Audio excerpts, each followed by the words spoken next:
RSS അല്ലെങ്കിൽ BJPക്കെതിരെ സംസാരിക്കാനായിട്ട് കഴിവില്ലാത്ത ഒരു മനുഷ്യനാണ് പിണറായി വിജയൻ എന്ന് പറയുന്ന ഒരുപാട് ആളുകൾ നമ്മുടെ ഈ കേരളത്തിലുണ്ട്.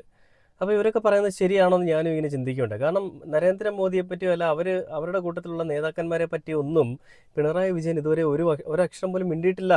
ഈ സെൻട്രൽ ഗവൺമെൻറ് എന്നും നരേന്ദ്രമോദിയെന്നും ഒക്കെ കേട്ട് കഴിഞ്ഞാൽ പിണറായി വിജയൻ നിക്കറിൽ മുള്ളുമെന്നാണ് ഈ നാട്ടിലെ അന്തം കൊങ്ങികളും കുറേ അധികം സംഘിക്കുട്ടന്മാരും ഒക്കെ പറയുന്നത്. അപ്പം അങ്ങനെ പറയുന്നവന്മാരുടെ മുൻപിലേക്ക് എനിക്കൊരു ചെറിയൊരു വീഡിയോ, അദ്ദേഹം ഈ സംഘികളെ വലിച്ചു കയറുന്ന പല വീഡിയോസും നമ്മൾ കണ്ടിട്ടുണ്ട്. പക്ഷേ വേറൊരു വീഡിയോ ഞാൻ നിങ്ങളെ കാണിച്ചു തരാം. ഈ സെൻസർ കട്ട് ചെയ്യുന്ന കുറേ കാര്യങ്ങളൊക്കെ നമ്മുടെ സമൂഹത്തിൽ അല്ലെങ്കിൽ നമ്മുടെ കേരളത്തിൽ ഇപ്പം വലിയ രീതിയിൽ നടക്കുന്നുണ്ടല്ലോ. നമ്മുടെ കേരളത്തിലെന്നല്ല, ഇന്ത്യയിൽ മുഴുവനായിട്ട് നടന്നുകൊണ്ടിരിക്കുകയാണല്ലോ. അപ്പോൾ ആ കാര്യത്തെപ്പറ്റി അദ്ദേഹം എടുത്തു പറയുന്നൊരു കാര്യമുണ്ട്. അദ്ദേഹത്തിൻ്റെ വിവരം എത്രത്തോളം ഉണ്ടെന്നുള്ളത് ഈ ഒരു കാര്യം കാണുമ്പോൾ തന്നെ മനസ്സിലാവും. ഇങ്ങനെ സംസാരിക്കാൻ ഈ പിണറായി വിജയൻ എന്ന് പറയുന്നൊരു മനുഷ്യനെ സാധിക്കുകയുള്ളൂ. വേറെ ഒരുത്തനും സാധിക്കില്ല. അതിനുള്ള ഗട്ട്സും ഇല്ല, അതിനുള്ള നട്ടെല്ലും ഇല്ല. അപ്പോൾ ആ ഒരു വീഡിയോ കാണിച്ചു തരാം. ബീഫ് എന്ന പേരിലുള്ള സ്പാനിഷ് സിനിമയുടെ പ്രദർശന അനുമതി അവർ നിഷേധിച്ചു.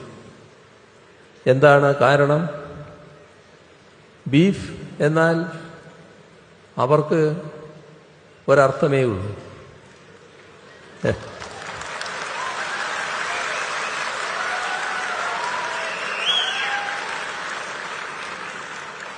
എന്നാൽ ബീഫ് എന്ന ഭക്ഷണ പദാർത്ഥവുമായി സിനിമയ്ക്ക് പുലബന്ധം പോലും ഇല്ലായിരുന്നു.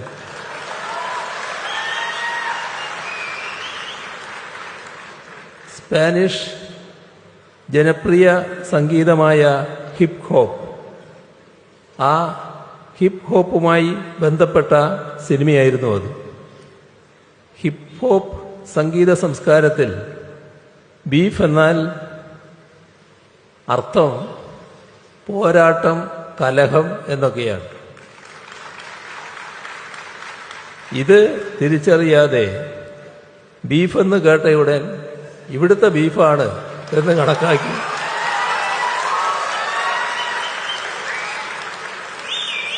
അതിനെതിരെ വാളെടുക്കുന്ന നിലയാണ് കേന്ദ്ര സർക്കാർ സ്വീകരിച്ചത്. എത്ര പരിഹാസ്യമായ കാര്യമാണ് ഇത് എന്ന് നോക്കുക. ഒടുവിൽ തങ്ങൾ ഉദ്ദേശിക്കുന്ന ബീഫല്ല ഇതെന്ന് മനസ്സിലായപ്പോഴാണ് അതുൾപ്പെടെയുള്ള സിനിമകൾക്ക് പ്രദർശന അനുമതി നൽകുന്നത്.